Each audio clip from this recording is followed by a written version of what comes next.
தமிழக பாஜக முன்னாள் தலைவர் அண்ணாமலை தனி கட்சி தொடங்குவார் என பேசப்பட்டு வரும் நிலையில தான் தற்போது நெல்லையில அண்ணாமலை சார்பாக புதிய அமைப்பு கொடியையும் அறிமுகம் செய்வதற்கான ஏற்பாடுகளும் நடைபெற்று வருது.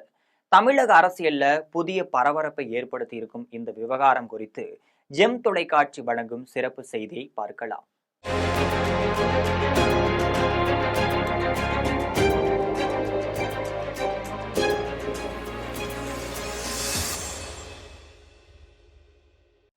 கர்நாடக மாநிலத்தில் உயர் போலீஸ் அதிகாரியாக பணியாற்றி புகழ் பெற்றவர்தான் அண்ணாமலை. தமிழக பாரதிய ஜனதா கட்சியில் தலைவராகவும் பொறுப்பேற்றிருந்தார். அண்ணாமலையின் தமிழக அரசியல் வருகை மிகப்பெரிய பிரளயத்தையே ஏற்படுத்தி இருக்கு என்றே சொல்லலாம். அந்த அளவுக்கு பாஜக சார்பில் மிக தீவிரமாக பணியாற்ற தொடங்கியிருந்தார். திமுக தலைவர் மு.க.ஸ்டாலினுக்கு எதிராக போர்க்கொடி பிடித்த அவர் திமுக அமைச்சரவையில் ஊழல் நடந்திருப்பதாக குற்றம் சாட்டி ஆளுநர் மாளிகை வரை சென்று புகார் மனு அளிச்சிருக்காரு. பாரதிய ஜனதா கட்சி சார்பில் தமிழகம் முழுவதுமே நடைபயணம் மேற்கொண்டு பொதுமக்களையும் சந்தித்து பேசியிருக்காரு. தனது பேச்சு திறமையால பத்திரிகையாளர்களை வசப்படுத்தி தினந்தோறும் அண்ணாமலையின் பேச்சுகள் பத்திரிகைகளில் உலாவர ஆரம்பிச்சிருக்கின்றனர். தனக்கு துணையாக வேறு எந்த அரசியல் தலைவர்களையும் எதிர்பார்க்காமல் தன்னந்தனி ஒரு நபராக நின்று பாரதிய ஜனதா கட்சியை மிகப்பெரிய அளவில் பேசும் பொருளாகவும் ஆளாகி இருக்காரு.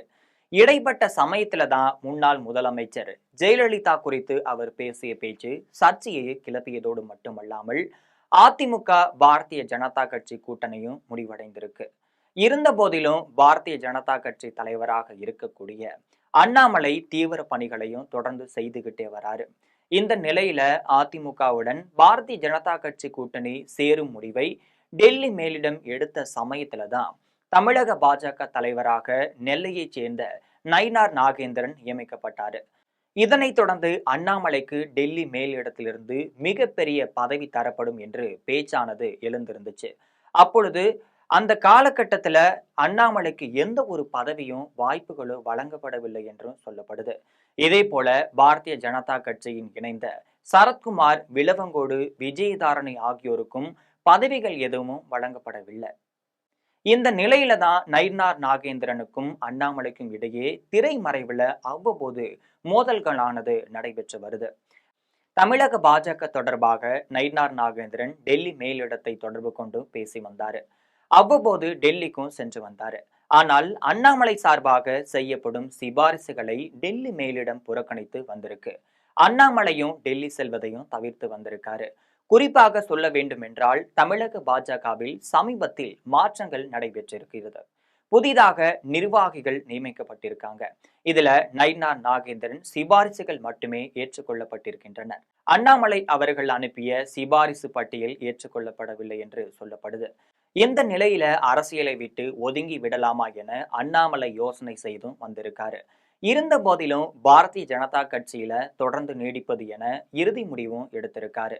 இதற்கிடையே சென்னையில நடைபெற்ற பாரதிய ஜனதா கட்சியின் முக்கிய செயற்குழு கூட்டத்துல கூட அண்ணாமலை கலந்து கொள்ளவில்லை. தனக்கு காய்ச்சல் இருப்பதாக கூறி வீட்டில் படுத்து கொண்டிருக்காரு.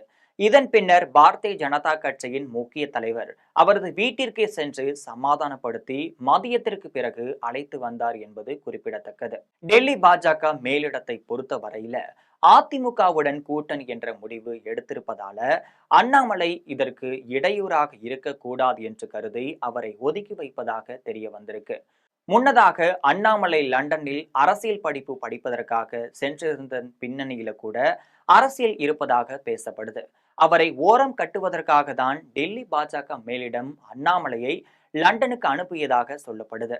இதற்கிடையே டெல்லியை தலைமையிடமாக கொண்டு அண்ணாமலையின் அன்பு கூட்டம் என்ற அமைப்பு ஒன்று தொடங்கப்பட்டுச்சு.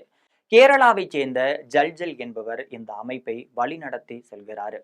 இந்த அமைப்பானது டெல்லியில் இருந்தபடி தமிழ்நாடு முழுவதுமே உறுப்பினர்களை சேர்த்துட்டு வந்தது. தற்பொழுது வரை இந்த அண்ணாமலை அன்பு கூட்டம் அமைப்புல 75,000 பேருக்கு மேலாக உறுப்பினர்கள் சேர்க்கப்பட்டிருக்காங்க. இதற்கிடையே அண்ணாமலை அவர்களிடம் புதிய கட்சி தொடங்குவாரா என்று அவரிடம் கேள்வியானது கேட்கப்பட்டிருந்துச்சு. அப்பொழுது அண்ணாமலை அவர்கள் சிரித்து கொண்டே, நான் கட்சி ஆரம்பித்தால் பத்திரிகையாளர்களிடம் சொல்லிவிட்டுதான் ஆரம்பிப்பேன், பத்திரிகையாளர்கள் தான் வந்து விளக்கு ஏற்ற வேண்டும் என்று குறிப்பிட்டிருந்தார். இருந்த போதிலும் அண்ணாமலை தனக்கென தனி ஆதரவாளர்களையும் திரைமறைவுல சேர்த்துட்டு வராரு. இதற்கிடையே அம்மா மக்கள் முன்னேற்ற கழக பொதுச் செயலாளராக இருக்கக்கூடிய டிடிவி தினகரன் சமீபத்தில் பத்திரிகையாளர்களை சந்தித்த போது தமிழ்நாட்டில் மூன்றாவது மிகப்பெரிய அரசியல் கூட்டணி ஒன்று ஏற்பட போகிறது என்று சூசகமாகவே தெரிவிச்சிருந்தார்.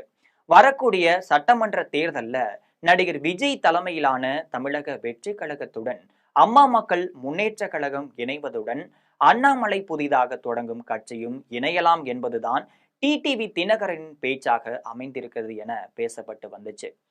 இது குறித்து சிறப்பு செய்தியை ஏற்கனவே ஜெம் தொலைக்காட்சி முதலாக வெளியிட்டது நினைவிருக்கலாம்.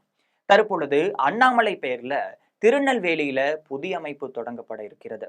நயினார் நாகேந்திரன் சொந்த ஊரான திருநெல்வேலியில அண்ணாமலை பெயர்ல புதிய அமைப்பு தொடங்கப்படுவது பரபரப்பையை ஏற்படுத்தி இருக்கு.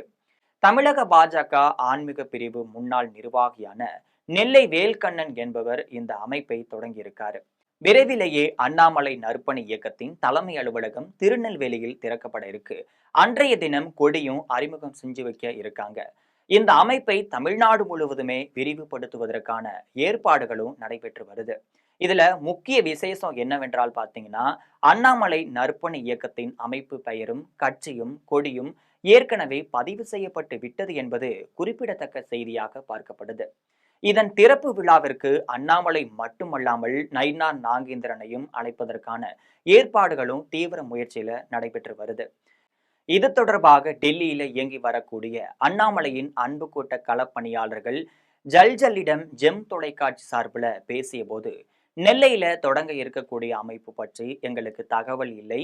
எங்களை பொறுத்தவரையில அண்ணாமலையின் அன்பு கூட்டம் தீவிரமாக முன்னெடுத்து வருகிறது. தேவைப்பட்டால் தேர்தல் சமயத்துல அண்ணாமலைக்கு வலு சேர்க்கும் வகையில தேர்தல் களத்துல இறங்குவோம். திருநெல்வேலியில தொடங்கப்படும் அண்ணாமலை நற்பணி இயக்கத்திற்கு தேவையான உதவிகளை செய்வோம் என்று தெரிவிச்சிருக்காங்க. அண்ணாமலை நற்பணி இயக்கம் தொடங்கியது குறித்து அதன் தலைவரான வேல்கண்ணன் தெரிவிக்கும் பொழுது என்ன சொல்லியிருக்காருன்னு பாத்தீங்கன்னா, அரசியல் எதுவும் இல்லை, மக்களுக்கு நல்லது செய்வதற்காகவே அண்ணாமலை பெயர்ல நற்பணி மன்றத்தை தொடங்கி இருக்கிறோம். இதை முறையாக பதிவு செய்து கொடியையும் அறிமுகம் செய்ய போகிறோம். இது நயினார் நாகேந்திரனுக்கு எதிரான அமைப்பு அல்ல என்றும் தெரிவிச்சிருக்காங்க. ஏற்கனவே சமீபத்துல சிறந்த அரசியல் தலைவர் யார் என்று மக்கள் மத்தியில கருத்து கணிப்பானது நடத்திய போது அதுல அண்ணாமலைக்கு முதலிடம் கிடைத்தது குறிப்பிடத்தக்கது. இதன் மூலம் அவரது ஆதரவாளர்கள் மிகவும் உற்சாகமாக இருந்து வருகிறார்கள் என்பது முக்கிய செய்தியாகவே பார்க்கப்படுது. தமிழகத்தை பொறுத்தவரையில அண்ணாமலைக்கென மிகப்பெரிய தொண்டர்கள் கூட்டம் இருந்துட்டு வருது. அவர் தனியாக கட்சி தொடங்கினால் பாரதிய ஜனதா கட்சிக்கு மிகப்பெரிய பின்னடைவு ஏற்படும் என்பது முக்கிய செய்தியாக பார்க்கப்படுது. அது மட்டுமல்லாமல் அண்ணாமலை தனி கட்சி தொடங்கி நடிகர் விஜயுடன் கூட்டணி அமைக்க நேரிட்டால் தற்போதைய அரசியல் கூட்டணிகளே தலைகீழாக மாறும் என்பது எதிர்பார்க்கப்படுது.